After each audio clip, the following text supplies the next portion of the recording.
If you drive around a circular track at constant speed, are you accelerating? Most people say no because the speed isn't changing, but in physics, that answer is wrong, and circular motion is the reason why. Circular motion happens when an object moves so that its distance from a fixed center stays constant. The path is a circle, or part of one. The crucial idea is velocity. Velocity is not just speed, it includes direction. In circular motion, the direction of motion is always changing, even if the speed stays the same. Any change in velocity means acceleration. At any instant, an object in circular motion is moving tangent to the circle, straight along the path. A moment later, that tangent points in a different direction. The change between those two velocity directions requires an acceleration, and that acceleration always points inward toward the center of the circle. This inward acceleration is called centripetal acceleration, meaning center seeking. Its size is given by a simple formula. A sub c equals v squared over r, speed squared divided by radius. This tells you two important things immediately. If you go faster, the required inward acceleration increases very quickly because of the square.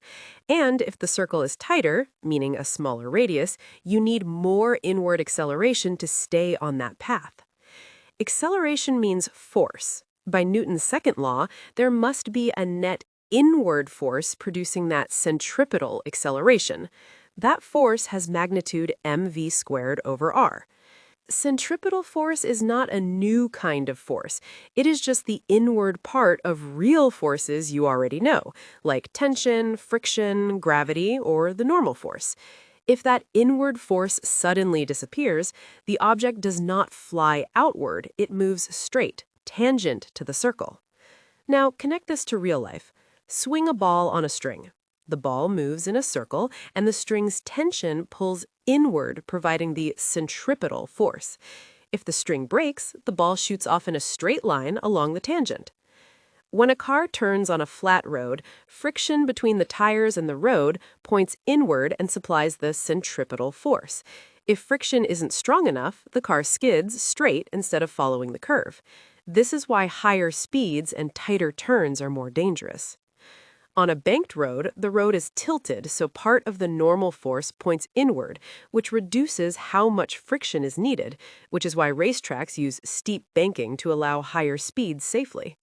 Satellites are another classic example.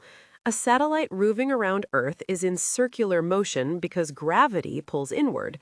The satellite is constantly falling toward Earth, but it keeps missing because of its sideways speed.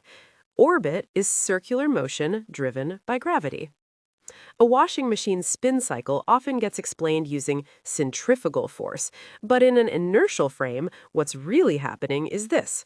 The drum pushes clothes inward to keep them moving in a circle. Water that isn't forced inward keeps moving roughly straight and escapes through the holes. It's also useful to distinguish types of circular motion. In uniform circular motion, speed is constant. There is only centripetal acceleration, always perpendicular to the velocity. In non-uniform circular motion, the speed changes. There is still centripetal acceleration inward, but there is also tangential acceleration that speeds the object up or slows it down, like on a roller coaster loop. Finally, about centrifugal force.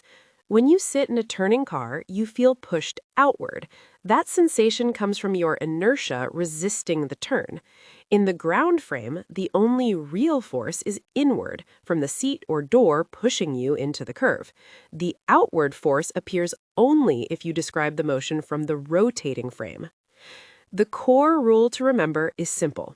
Circular motion always requires an inward net force because the direction of motion is constantly changing. If you understand that, the formulas and examples all fall into place.